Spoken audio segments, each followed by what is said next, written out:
Hey guys, I'm Rob. Do you wanna start wild camping on your next long distance hike and you are not sure how to do it? Please stay with me that I'm going to share with you my best tips and hopefully improve your experience on trail. So what is wild camping? Just to clarify, every time I mention wild camping on a thru hike, it's basically having some rest. Spending overnight in a specific spot in order to continue our hiking in the following day, and trying to minimize and disturb a little as possible. Wild camping on a thru hike is not one of those summer holiday campsites. That's not what we are doing here. Depending on the trail, I usually have two different approaches to choose the best spot to spend overnight. The first one is by engaging with locals, and the second one is by being discreet. Regarding the first one, imagine you are going into a village, and the best thing you can do is by introducing yourself to the local people, explain what you are doing, and ask permission to spend overnight in their own town. Believe me, you'll meet the most wonderful people. They are so friendly and they will always recommend you the best spots to wild camp. On the other hand, they will feel much more comfortable by meeting you and knowing what you are doing. Soon you realize how welcome are you in their own village, and that feeling is going to help you to have a more comfortable night. Even some people can offer you their own private land, or even a spare room. You never know what's going to happen. Personally, I was very surprised for the amazing people that I met along the way. Let's just put things in perspective. You have nothing to lose, and worst case scenario, you are not welcome and you just continue our hiking. And honestly, that's very unlikely to happen. The second approach, by being discreet, I would recommend you to check out the map or on Google Maps and look for flat places away from the trail, the main roads, and houses. I'll say somewhere you don't disturb anyone. As long as you don't disturb others, you are most likely not to get disturbed as well. My favorite wild camping spots, it will be a pine forest with a soft pine needles on the ground, or dunes, or places surrounded by bushes or near rivers or water streams.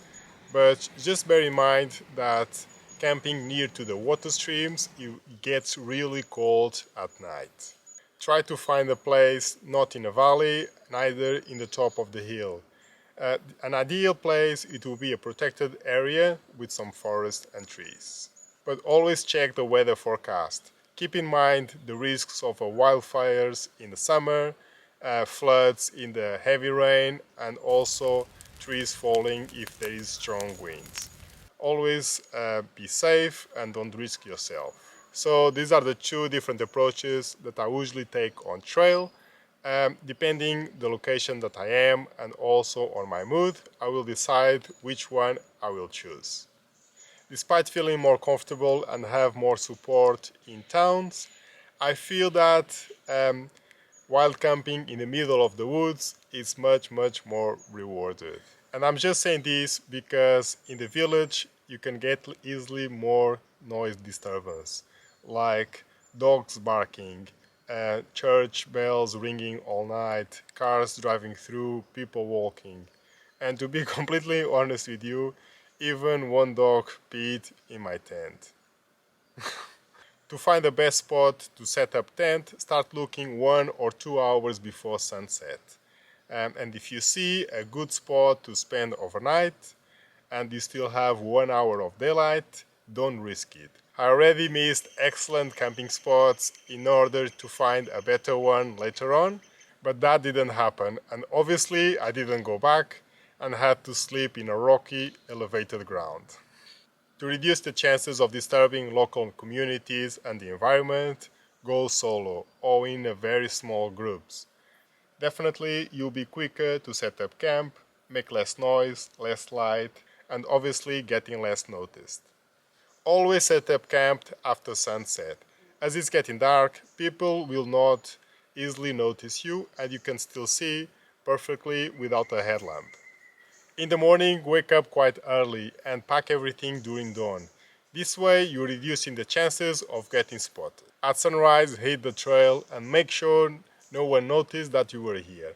Always follow the leave no trace principles. I also don't recommend you to light up a fire because it can be a hazard to wildlife and it will reveal your position. The last thing you want is someone reporting you to the fire brigade.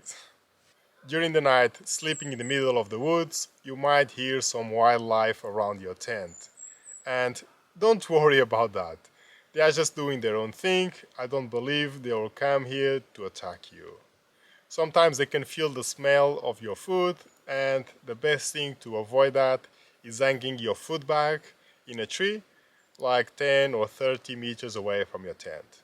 And this way they will not come and disturb you. I completely understand that sleeping by yourself in the middle of nothing, it can be discomfort and difficult to fall asleep in the beginning. Sometimes during the night we wake up and be in an alert mode from every noise that comes from outside.